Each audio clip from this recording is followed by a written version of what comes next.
Dr. Kemi Lawrence, NG Industrial Fire. There's always been discrepancies about how Ifeanyi Adeleke died. On October 31st, 2022, I got a phone call around 6:30 in the evening. It was from a Nollywood female figure. She told me that something bad just happened at the Adeleke house in Banana Island, and that gunmen rushed the house, tied everybody up, and took Ifeanyi away. She alleged that they shot Ifeanyi and threw him into the pier. And the pier leads to the lagoon leads to the ocean.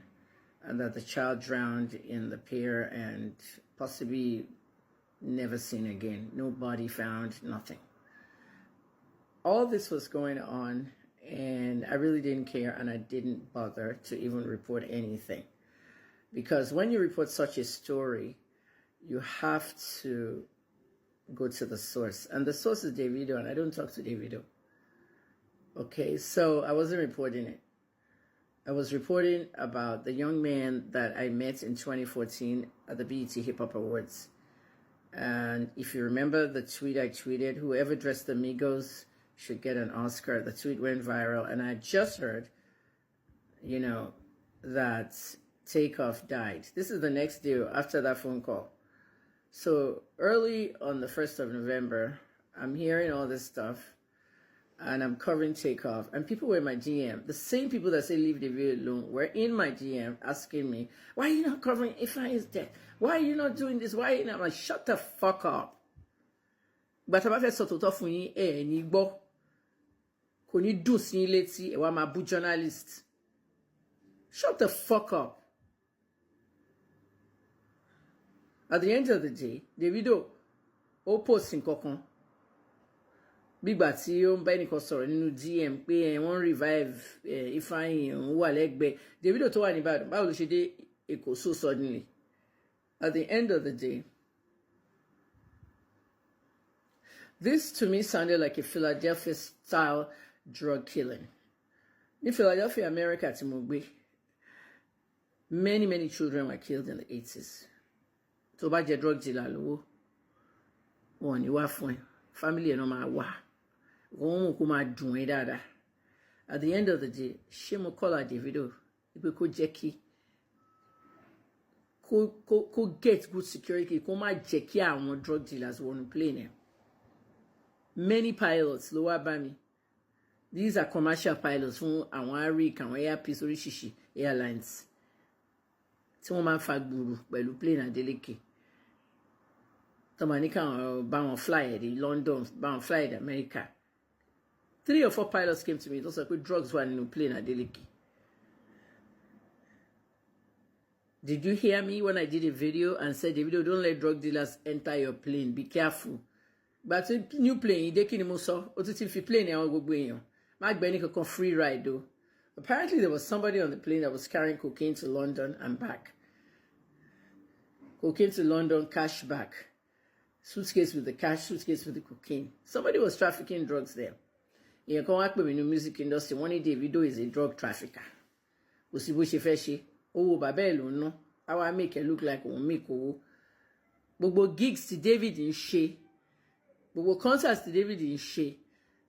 Often power dear. He has no money. Everything is fake. He got 10 years of money. Oh, Babel, if you shark or to my blink to my chalet. Other than that, drug money. Hey, let me work on she business with drugs to power business here. So you're telling me the Davido is also a drug dealer. Anyway, back to Ego married to playing in wedding Ego. Everybody Ego. But next thing, NDL if Ego's really wanted poster because Ego known a huge conglomerate of loud in Nigeria. I want 10 girls. Quand they check pẹ̀lú àwọn kékèké Igbo girls. Some of them teenager. NDL arrest gbogbo. I guess those ones have talked. Nobody pay Ego is wanted. What Yahweh both wanted. And when you want California, marijuana is legal. So we single only she because until they extradite or nothing can happen. He's still wanted in the NDLA nets. Suddenly the video show up in London in group photo. You go one photo. You go travel from California to London. I see the video snap. You remember that post when I said the video stop taking photos with drug dealers, wanted drug dealers. Davido, why this spelling got him on sorry now? Are you a drug dealer? Are you a drug trafficker?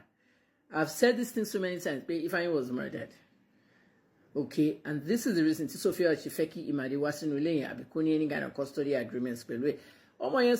Circumstances surrounding Ifeanyi's death. Ifeanyi did not drown in a swimming pool. He likely drowned in the lagoon where they said his body was thrown into. Lagos State Police, my official spokesperson, won't only sorrow. Kò sí funeral, kò sí nǹkan.